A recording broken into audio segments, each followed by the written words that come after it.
तर त्यावेळेस भगवंत बघितलं की अर्जुन नाही का आपले तर्क देत असतो आपल्या दृष्टिकोनातून. तर अर्जुनाने पाहिलं की आता भगवंत कोणतं उत्तर देत नसल्यामुळं कार्पण्य दोषो पहता सोवा पृच्छामी तम धर्म समूढ चेता, की आता माझा दोष काय, स्वभाव काय आणि गुण काय याचं तुम्ही वर्णन करा.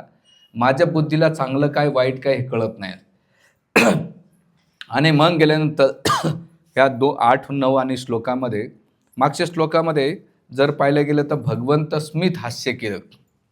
अर्जुन जे काही तर्कत होते ते, तर भगवंताने स्मित हास्य केल्यानंतर ते स्मित हास्य करीत का बरं स्मित हास्य करीत होते? आचार्य सांगत होते की जसं एखादं बाळ रडत असेल तर आई वडील हसतात त्याला, अरे का हसतो म्हणून. तर त्याच प्रकारे भगवंत अर्जुनाच्या तर्काला हसत होते. आणि ह्या गेल्यानंतर ह्या श्लोकामध्ये आता भगवंत उत्तर द्यायला सुरुवात करतात. आता इथे श्री भगवान वाच हा शब्द दिलेला आहे. का बरं भगवंत? श्री म्हणजे लक्ष्मी, ऐश्वर्य, आणि भगवान म्हणजे म्हणजे ऐश्वर्य, वान म्हणजे धारण करणार. ज्याच्याकडे 6 ऐश्वर्य असेल त्याला भगवान म्हटले जाते. तर भगवंत आता इथे अर्जुनाला कौंतेय, पृथपुत्रा, अर्जुन किंवा कोणताही धनंजय या शब्दानं उच्चारत नाही. तिथे एक शब्दानं उच्चारता पंडिता. काय पंडिता शब्दाचा अर्थ काय? इनडायरेक्टली तो स्वतःला पंडित म्हणतोय. पंडित कोणाला म्हणतात? आपलं नाव असतंय, बऱ्याच ठिकाणी पंडित नाव असतं, राहते काही असं. अरे पंडित नाव भरपूर जणाला असतंय. पंडित ते, पण पंडित नाव ठेवून चालत नाही. पंडित कोणाला म्हणतात? शास्त्र सांगतात की जो जी गोष्ट नश्वर आहे त्याच्यासाठी तो शोक करत नाही. विद्या विनय संपन्ने ब्राह्मणे कवी हसने सुनिचे सोपाकाचे पंडित समदर्शिना. इथे काय, तो समदर्शी असला पाहिजे. तो समदर्शी असला पाहिजे. आणि त्या समदर्शी बरोबर नाही का तो भगवंताचा भक्त पाहिजे. म्हणजे हे चालत नाही. भगवंताचा भक्त असणं खूप महत्वाचं आहे. जोपर्यंत आपण भगवंताचे भक्त होत नाहीत तोपर्यंत पंडित ही पदवी होते. म्हणून अर्जुन इथे भगवंत त्याला अर्जुनाला काय करतात, तू पंडिताचा सारखं बोलतोय, पण तुझ्या पंडिताचं बघ जर पाहिलं गेलं असोचान न सोच, जे शोक करण्यासारखं नाही तो शोक करतोय. अर्जुन सगळ्यांना मारण्याच्या पहिले शोक करीत होते. कशासाठी? की माझे सगळे नातेवाईक आहेत, माझे आजोबा आहेत, पंजोबा आहेत, माता पिता बंधू सखा सगळ्यांना मारायचं, त्यांच्याबद्दल शोक होता. आणि अनुशोचिंती म्हणजे काय? दुर्योधनानं सगळे गेल्यानंतर जेव्हा महाभारताचे युद्ध झालं तर युधिष्ठिर महाराज शोक करू लागले. म्हणजे दोघे भाऊ शोक करू लागले. एक जाण्याच्या पहिले शोक करीत होता आणि एक गेल्यानंतर शोक करतोय. ह्या दोन्ही कॅटेगरी जर पाहिलं गेलं तर आचार्य म्हणतात आपण पण आपल्या जीवनामध्ये जर पाहायला गेलं तर आपण पण शोक करत असतो. आणि बघा ना, आपलं जीवन शोकमय होतं. आता जन्ममृत्यू जरा व्याधी जर पाहिली तर ते बाळ आपल्याला वाटतं आपण हॅपी बर्थडे म्हणतो, पण ते बाळ शोक करीतच येतंय, रडत येतंय. आणि ती आई लेबर पेननं शोक करीत असते. त्याच्यानंतर जरा, आता किती लोकांना जराचा आनंद होतो. म्हातारपण म्हटलं लय वेदना असतात, लोक किंमत करत नाहीत. मृत्यूला म्हणजे मारणारा तर मरून जातो, पण जे लोक आहेत मेल्यानंतर शोक करतात. मग जन्माल्यानंतर बी शोक आहे, मेल्यानंतर बी शोक आहे.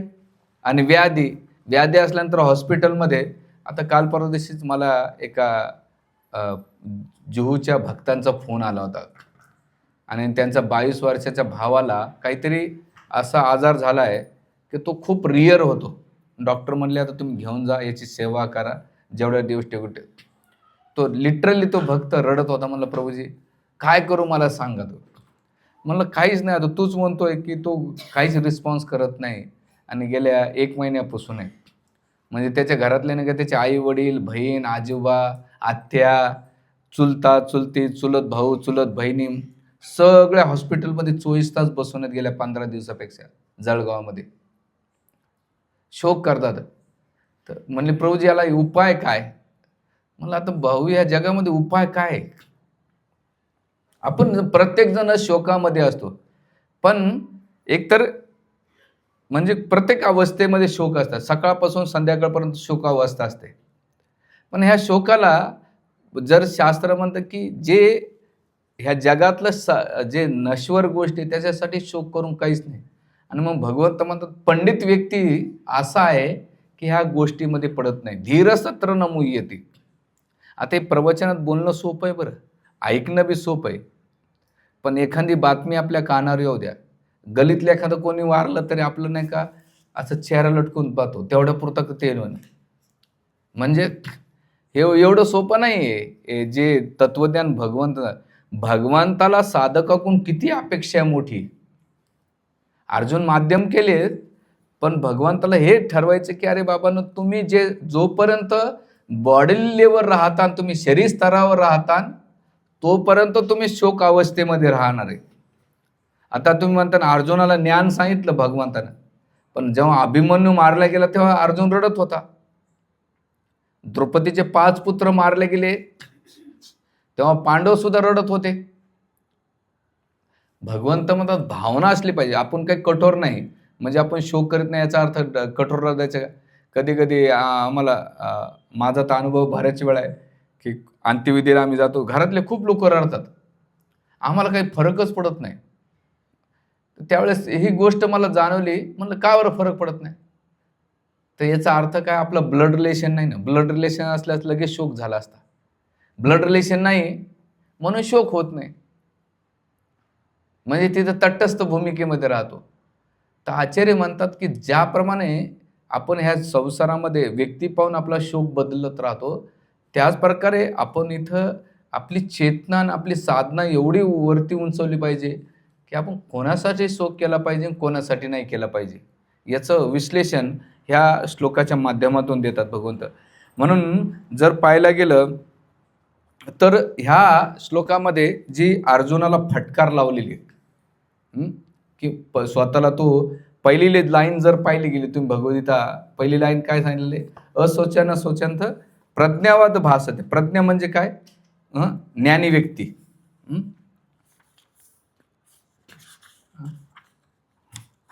प्रज्ञावाद, प्रज्ञा म्हणजे पांडित्यासारखं बोलतोय, पण याच्यामध्ये तू जे गप्पा मारतोय, तर इथे अर्जुन भगवान कृष्ण काय करतात, अर्जुनाची कान उघडणी करतात.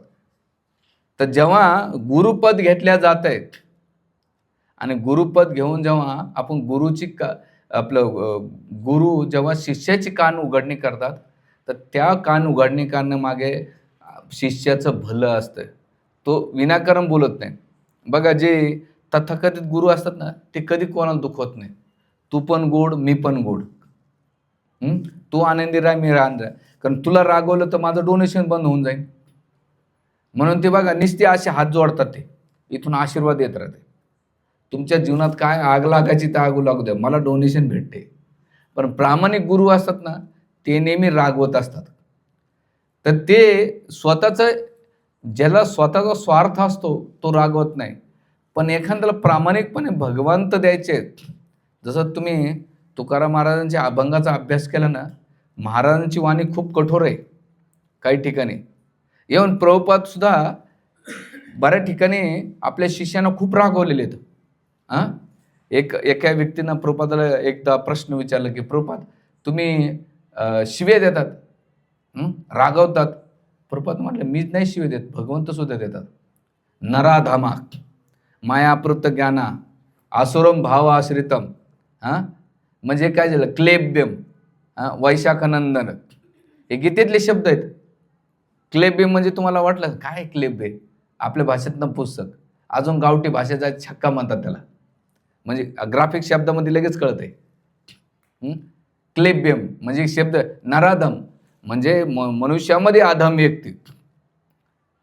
आसुरम भावाश्रित, आसुरासारखा आहेस तू. संस्कृत शब्द आहेत ना, जसं इंग्लिशमध्ये बऱ्याच चुकीच्या गोष्टीला झाकल्या जात आहे. अबोर्शन, एखाद्याला नॉर्मल वाटत असं अबोर्शन म्हणजे, पण तेच मध्ये गर्भपात, म्हणजे शब्दाचा इफेक्ट कसा होतो लगेच. पण इथे संस्कृत शब्दामध्ये सुद्धा दिलेले आहे. तर प्रभुपादाने बऱ्याच वेळा आपल्या शिष्याला रागवले.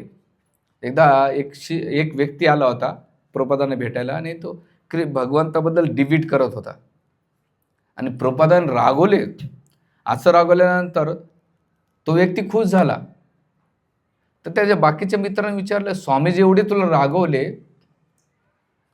आणि तुला राग नाही आला का? म्हणजे स्वामीजी प्रामाणिकपणे आहेत, यांना मला भगवंत द्यायचे होते म्हणून हे रागवले. यांचा जर काही स्वार्थ असला असता तर हे रागवले नसते मला. तसंच इथे गुरुची काय करतात, गुरुचं काम आहे शिष्यामध्ये कमी शोधणं. ती कमी कसं, जसं डॉक्टर गेला ना, तो तुम्हाला पहिले सांगतो की अरे तुमच्यामध्ये ही कमी गोष्ट आहे. म्हणजे तो तुमचा शत्रू आहे का? नाही. तर तुमच्या शरीराचं पोषण व्हावं आणि तुम्ही निरोगी राहावा हा त्याचा मागचा उद्देश असतो. तसंच गुरु काय करतात, शिष्यामध्ये जी कमी शोधून नाही का त्याला दाट फटकार करतात आणि त्याला सुधारायचं काम करतात. जसं डॉक्टरकडे तुम्ही जाता तर डॉक्टर पेशंटला नाही का काय करतात, ते इंजेक्शन देतात त्याची कमीपणा पाहून. मग तुम्ही म्हणता ना अरे हे दुश्मन आहे का? नाही, तो आपला हितचिंतक आहे. तर त्याच प्रकारे गुरु काय करतात, जेव्हा शिष्यांना, पण आता कलियुगामध्ये शिष्य बी असे नाही, तर एखाद्या सत्संगामध्ये जर टोमणं मारलं तर तो म्हणतो प्रभूजी मला टोमणं मारलं, दुसरे कोणी भेटले नाही का? कधी कधी आम्हाला रागावं लागते. कशामुळे रागावं लागते की अरे बाबा यानं भगवत भक्ती करावं, भगवंताच्या भक्तीमध्ये संलग्न व्हावं, आपली चेतना, आपलं चित्त भगवत चरणामध्ये राहावं, हा त्याचा मागचा हेतू असतो. पण कलियुगामध्ये जमत नाही. जे पक्के असतात ते ठीक आहे, पण जे कच्चे असतात ते मुश्किल राहतात. तर इथे जी गुरुची तुलना डॉक्टरशी केलेली आहे आणि एका गुरुची तुलना कशाशी केलेली आहे की आपल्यासारख्या साधकांना सुधारण्याचं काम करतात. म्हणून एवढंच नाही, ते शास्त्रामध्ये कितीतरी उदाहरणं आहेत. वेदव्यास जेव्हा त्याने 18 पुराण 108 उपनिषद एवढे ग्रंथाची रचना केली आणि केल्यानंतर ते खिन्न अवस्थेमध्ये बद्रिकाश्रमामध्ये बसले आणि बसल्यानंतर नारद मुनी येतात, त्यांचा आदर सत्कार सगळं काही होतं आणि सगळं झाल्यानंतर त्यांना आपल्या जीवनामध्ये खिन्नता वाटत होती की काय कारण आहे. नारद मुनी आले आणि म्हणतात की तू सगळं कर्मकांडामध्ये लिहिलेलं आहे, पण तुझं हे चूक. ऑलरेडी लोक इंद्रिय तृप्तीमध्ये एवढे तल्लीन आहेत, आणखीन त्यांना तू लायसन देतोयस. हे सगळं बाजूला ठेवून तू काय कर, आपलं भागवताची रचना कर. म्हणजे वेदव्यासाला सुद्धा आपल्या गुरुनं काय केलं, कमीपणा, त्याच्यातले दोष काढले आणि त्यांना सुधारण्याचा. आता वेदव्यासासारखं व्यक्ती त्याच्यामध्ये असू शकतात. आपण कोण साधारण, आपली भक्ती म्हणजे काय स्टार्ट बी नाही अजून, पण त्याच्यामध्ये आपण आपल्यामध्ये काही कमीपणा असेल तर ते गुरुनं जेव्हा सांगितलं तर त्याला स्वीकारलं पाहिजे आणि आपल्यात इम्प्रूव्हमेंट केलं पाहिजे. आणि हळूहळू ते काय करतात, त्या चुकीच्या गोष्ट काढून तुम्हाला काय करतात, कृष्ण देतात आणि त्याच्यातून हळूहळू डॉक्टर जसं इंजेक्शन देऊन त्या शरीराचं पोषण करतात, तसंच गुरु कृष्ण देऊन, कृष्ण कथा नाम रूप गुणलीला देऊन नाही का त्या साधकाचं पोषण करायचं काम करतात गुरु. म्हणून गुरुची तुलना आपल्या शास्त्रामध्ये 3 गोष्टीमध्ये करण्यात आलेली आहे. पहिलं म्हणजे कुंभाराशी. बघा तुम्ही कुंभाराकडे कधी गेलात तर कुंभार काय करतो, मटकं घेतो आणि एक लाकूड घेऊन त्याला थापतो. ते म्हणतात अरे किती धाप धाप धाप मारत राहतो, पण तो मारण्याचं मागचं कारण काय, ते लाकूड घेऊन, ती चपटी घेऊन मारण्याचं एकमेव कारण असं आहे की त्याला आकार आला पाहिजे आणि ते कडक झालं पाहिजे. बरं नुसतं वरतून मारतो का तो? नाही, तर तो आतमधून हात घालतो. म्हणजे आतमधून हात घालतो आणि वरतून ठोकतो. तसंच गुरु काय करतात, वरून जरी आपलं ते रागवत असेल पण आतमधून ते पोषण करायचं काम करतात.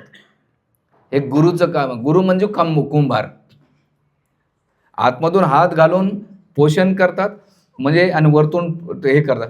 त्याच प्रकारे गुरुचं काम आहे.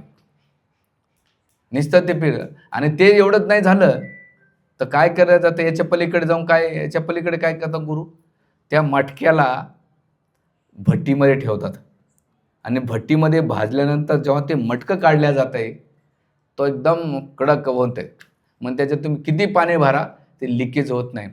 तर त्याच प्रकारे भक्ती मार्गामध्ये जात असताना गुरु जेव्हा रागवतात तर ते तुम्हाला नाही का दोन्ही गोष्टी करतात, नंतर भट्टीत पण टाकतात.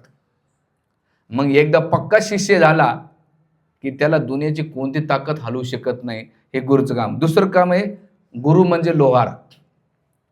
लोहार बघा, ते लोखंड घेतो, तो लोखंड वाकडा तिकडा असतो, पण अग्नीमध्ये टाकल्यानंतर त्या अग्नीतून काढून एकतर गरम, वरतून हातोड्यानं काय करतात, ठोकून ठोकून ठोकून आकार देतात. म्हणजे एखादं वाकडं जरी लोखंड असेल पण त्याच्यापासून एक वस्तू बनवून काय करतात, ती महाग वस्तू विकली जाते. त्याच प्रकारे गुरु काय करतात, आपल्या हातोड्याच्या माध्यमातून त्याला जे बेगड झालेलं आहे त्याला चांगलं मूल्यवान करतात. आचार्य आणखीन एक उदाहरण देतात शास्त्रामध्ये. गुरु म्हणजे सोनार. जे सोनं असतंय त्या सोनं दिसायला एक बिस्किटमध्ये असतं ते, पण जेव्हा सोनाकडे जातात ते वितळून नाही का त्याच्यापासून सुंदर अलंकार केले जातात आणि ते अलंकार धारण केले जातात. तसंच गुरु काय करतात, सोनारसारखे येतं. ते एक रॉ मटेरियल आल्यानंतर त्यांच्या वाणीच्या माध्यमातून त्या साधकाला अलंकरित करतात, अलंकृत करतात. बघा, आपण किती लोक सोन्याचे बिस्किट घालून फिरतात, लोक कोणीच घालत नाही, पण त्या सोन्याच्या बिस्किटापासून जे अलंकार बांधतात ते सगळे घालतात. त्याच प्रकारे भौतिकवादापासून एखादं व्यक्ती येत असेल, पण तो व्यक्ती जेव्हा गुरुच्या संपर्कात येतो तर गुरु त्याला काय करतात, त्याला सुंदर बनवून नाही का भगवंताला ते अलंकार जसं एखाद्या माताजी प्रभूला अर्पण केले जातात त्याच प्रकारे त्या साधकाला गुरु काय करतात, अलंकारित करून भगवंताला अर्पित करतात आणि मग भगवंत त्या अलंकाराला धारण करतात. तर इथे दिलेले, म्हणून इथे भगवंत गुरुची भूमिका करून नाही का पंडिता प्रज्ञावात भाससे याच्याबद्दल रागवत आहेत भगवंत आणि म्हणतात शोक करण्यासारखं काही नाही. अशी जी स्थिती आहे त्याला काहीच अर्थ नाही. म्हणून इथे अगता सुना आणि गता सुना म्हणजे ह्या दोन्ही गोष्टी. युधिष्ठिर महाराजांचं उदाहरण पाहिलं तर युधिष्ठिर महाराज मेल्यानंतर शोक करीत होते ना अर्जुन कधी शोक करीत होता, जाण्याच्या पहिले शोक करीत होता. म्हणून शास्त्र सांगतात की शोक कोणासाठी केला पाहिजे, कधी केला पाहिजे आणि कशासाठी केला पाहिजे. आपल्याकडे कठोर नाही केलं जातं किंवा निष्ठूर नाही केलं जात की बाबा तुम्ही रडूच नका. अर्जुनाला भावना होती, जेव्हा अर्जुन रडत होते तर भगवंत असं नाही म्हटले, काय अर्जुना मी तुला एवढे 700 श्लोक 18 अध्याय सांगितले तू आता रडतोय. द्रौपदीला पण नाही म्हटले, अगं द्रौपदी एवढं माझ्याबद्दल ऐकते, एवढी तू माझी भक्त आहे, तू शोक करते नाही. भगवंत तिथे म्हणतात की भावना आहे, भावनेमध्ये रडलं पाहिजे. उलट रडल्यानंतर मोकळं होतंय, पण कोणासाठी रडलं पाहिजे हा सगळ्यात मोठा प्रश्न आहे. जी गोष्ट शोकासारखी नाही त्याच्यात रडून काहीच अर्थ नाही.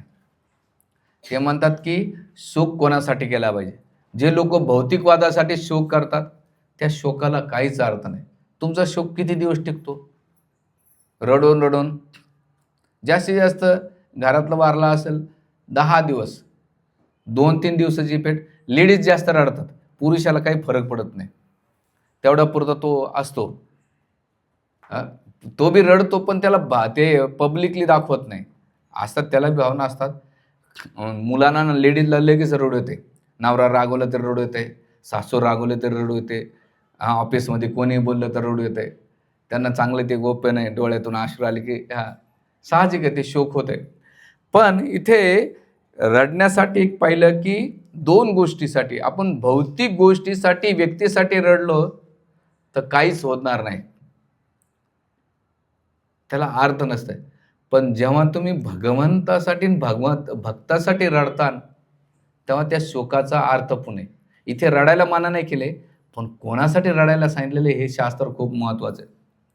पहिलं म्हणजे मला कृष्णाची स्मृती होत नाही याच्याबद्दल रडू आलं पाहिजे. एखादा साधक कोणी जर प्रगती करीत असेल, जसं तुम्ही कंपनीमध्ये तुमचा ग्रोथ असतो ना, कंपनीचा तुमचा टर्नआउट वाढतो, तुमचा प्रॉफिट किती होतं, बँकेत जा किंवा तुम्ही कोणत्या संस्थेमध्ये तो प्रॉफिटेबल आहे का नाही कंपनी बघतात. तसंच भक्तीमध्ये मी प्रगती करतोय, मला प्रॉफिट भेटतोय, याचं लक्षण काय आहे का? प्रगती करण्याचे काही लक्षण दिसतात का? तर त्याचं पहिलं लक्षण आहे की त्याला जर कृष्णाचं स्मरण होत नसेल, तो कृष्णासाठी रडतो.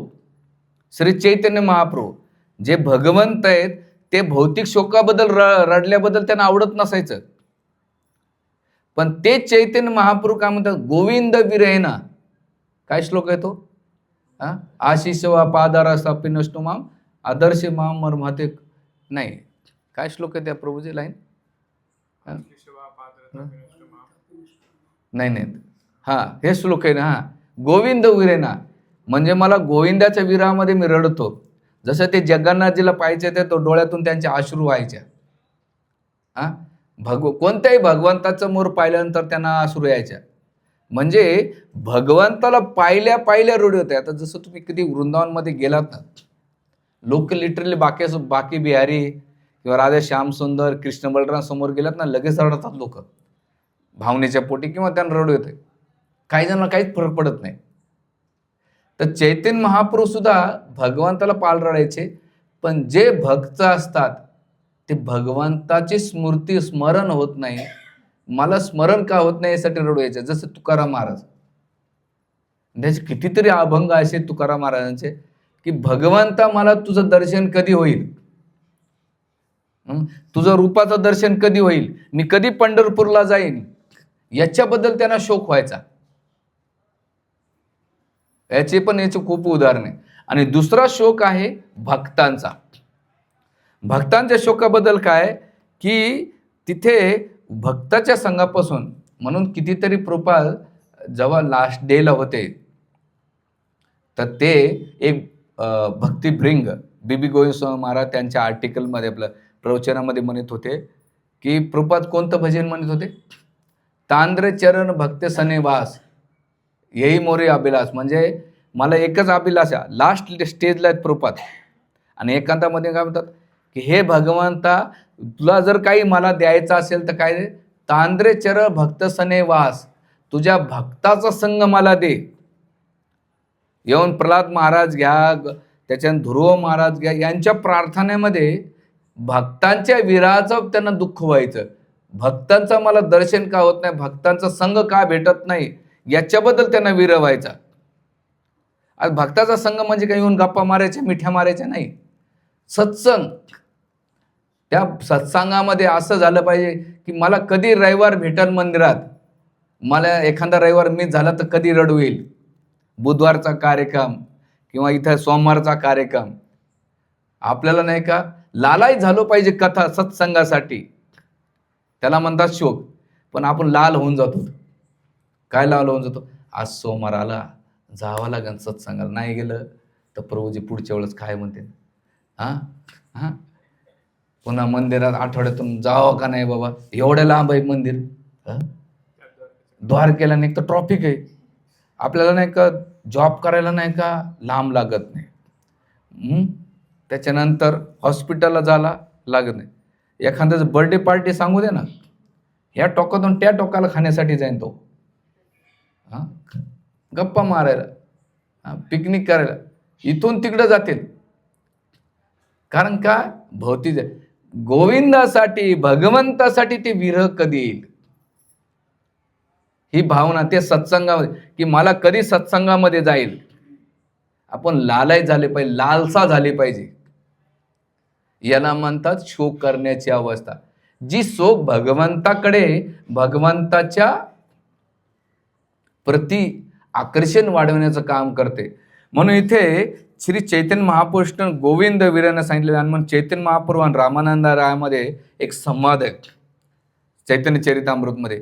आणि त्या संवादामध्ये नाही का चर्चेवर चर्चा की रामन राय प्रश्न विचारतात चैतन्य महाप्रभू, आणि रामन राय उत्तर देतात. तर त्याच्यामध्ये सगळ्यात एक प्रश्न विचारलेला आहे की ह्या जगातला विरह करणारी गोष्ट कोणती? रामानंद रायाचं उत्तर काय? ते म्हणतात की सगळ्या जगातली मोठ्यात विरह करणारी गोष्ट असेल तर भक्ताचा संग सुटण्यापासून विरह. कारण जोपर्यंत मी भक्ताच्या संगत राहीन तोपर्यंत माझी भगवत चेतना राहील. ज्या दिवशी मी भक्त सोडून भौतिकवादाच्या संघात जाईल, तर माझी चेतना जसं नदीचं पाणी खाली आपलं वरतून पाणी टाकलं खाली पडतं, तसेच माझी चेतना आध्यात्मिक गोष्टीतून नाही का भौतिक गोष्टीत पडायला वेळ लागत नाही. म्हणून इथे त्या सगळ्या दुःखामध्ये मोठं दुःख कोणतं असेल, ते एकच दुःख आहे, भक्ताचा संग न भेटणं. ही अभिलाषाला पाहिजे. म्हणून तुम्ही किती भक्ती करा, किती माळा करा, किती सत्संग करा, पण तुमचं जर वैष्णवासोबत नाही का डिलिंग चांगली नसेल, वैष्णवासोबत चांगले संबंध नसेल, तर लास्ट मोमेंटला, कारण आपली साधना आताच आपण करतो लक्षात राहत नाही, तर मूर्तीच्या वेळेस काय लक्षात राहणार आहे. तर त्यावेळेस तुमचं जर भक्तांमध्ये इन्व्हेस्टमेंट असेल, भक्तांमध्ये तुम्ही प्रेम दिलं असेल, तर ते भक्त तुमच्याकडे येऊन नाही का तुम्हाला भगवंताचं स्मरण करून द्यायला मदत करतील. म्हणून आपल्या जीवनामध्ये जसं आमचे भक्त वैष्णोरती प्रभू, हरक प्रभू, त्या महाराजांनी बरोबर नाव ठेवले त्यांचे. ते कधी सकाळी आले, संध्याकाळी 2 टाइम येऊन नाही का मंदिरात सगळ्याशी गप्पा मारत. ते म्हणतात, प्रभूजी मंदिरात मी केवळ आलोय, तर मंदिरात कशाला, लोकांना भेटण्यासाठी. आणि आताच मी रामायण वाचत होतो, तिथे सुनैना सीता देवीदासी. तर मला त्याचा पहिल्यांदा अर्थ होता की सुंदर डोळ्यावाली सीतादेवी असेल, पण नाही, सुनैनी म्हणजे कोण, सीतादेवीच्या आईचं नाव आहे सुनैनी. सुनैनीची कन्या कोण, सीता. त्याचा अर्थ आज मला ते कळाला सुंदर. तर सांगण्याचा मुद्दा असा की आपण लालायत झालं पाहिजे. कोणी येऊ न येऊ, मंदिरात आपण नाही का भक्ताचा संग केला पाहिजे, तिथं कृष्ण कथा श्रवण केल्या पाहिजे, ही आपल्या भावना असली पाहिजे. आणि केल्यानंतर इथे 2 प्रकारचं विरह सांगितलेलं आहे. जसं एक भक्तांच्या प्रति विरह आणि भगवंताच्या प्रति विरह. गोपी, सुंदर गोपींचं उदाहरण आहे. गोपी जेव्हा वृंदावनमध्ये घरातल्या ग्रह कार्यामध्ये असायच्या, पण त्यांना शोक कोण्या गोष्टीचा व्हायचा की भगवंत वनामध्ये फिरतायत, त्यांच्या पायामध्ये काटे तर मोडणार नाहीत, खडे तर टोचणार नाहीत, आणि त्या विरह भावामध्ये त्या रडायच्या दिवसभर भगवंताच्या प्रती. आणि हे करीत असताना आणखीन एक प्रसंग येतो गोपींचा. जेव्हा नारदने विचारलं, सगळ्या भक्तामध्ये सर्वश्रेष्ठ भक्त कोण आहेत, भगवंताचं डोकं दुखत होतं आणि म्हटले औषध पाहिजे. काय औषध? म्हणे माझे जे भक्त आहेत ना, त्यांच्या चरण धुळण्या का माझ्या मस्तकावर पाहिजे. नारद मुनी द्वारकेमध्ये गेले, द्वारकेमधल्या सगळ्या राण्या म्हणले नाही कोण नरकाला जाणार त्यांना आपले चरण धूळ देऊन. सगळ्यांना हात उचलले, कोणी नाही. नारद मुनी कुठे गेले, गोपींकडे गेले, आणि गोपींना सांगितलं, काय सांगितलं की कृष्णाचं डोकं दुखतंय. मग जसं ऐकलं शोक करू लागल्या. ते म्हणतात की कोणी जर भक्त असेल ना, त्याची चरण धूळ जर घेतली तर भगवंताचं डोकं शांत होतं. गोपी आपले पाय बरच रेतीमध्ये भरून नाही का चरण धूळ काढून देऊ लागल्या. नारद मुनी म्हटले की गोपीनं तुम्हाला माहित आहे का हे काय होईल? म्हणे काय होईल? म्हणे नरकात जाल तुम्ही. म्हणजे जर आमच्या चरण धुळीनं कृष्णाचं जर डोकं जर शांत होत असेल तर आम्ही नरकात जायला सुद्धा तयार आहेत. आणि चरण धुळ. आणि तेव्हाच नारद मुनींना विचारलं की गोपी कोणी साधारण भक्त नाहीत. त्या कोणत्या स्तरावर भगवंताला दुःख होऊ नये आणि त्यांना शोक कोण्या गोष्टीचा होता की आम्ही उशीर का झाला याच्याबद्दल ते शोक करू लागल्या. आचार्य म्हणतात की प्रत्येक व्यक्तीनं नाही का भक्तीच्या ह्या पराकाष्ठेवर आलं पाहिजे, ही चेतना विकसित केली पाहिजे. आता काय भक्ती आपली गुडी म्हणतात त्याला, गुडी चालू आहे बाबा, कशा तरी येतो सत्संगाला 16 माळा. पण हळूहळू वयानुसार आपल्या कार्यानुसार आपल्या चेतनेला उन्नत ठेवलं पाहिजे. हे याच्यातून दिसतं. प्रल्हाद महाराजाला सगळ्यात शोक कोणता? नरसिंहदेवने विचारलं की तुम्हाला काय वरदान पाहिजे?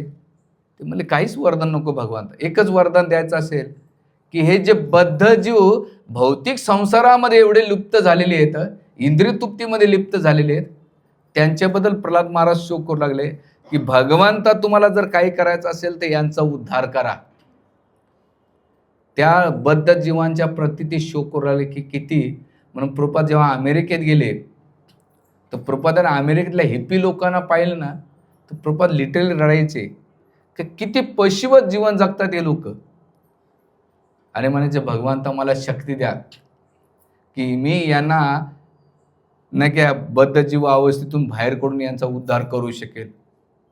तर त्यांच्या जीवांच्या प्रती ते शोक करू लागले. हे प्रभुपादांचं उदाहरण. रुक्मिणीचा शोक काय, जर भगवान कृष्ण जर मला नाही आले हरण करण्यासाठी तर मी काय करेल, माझ्या प्राणाची आहुती पण देऊन टाकेल.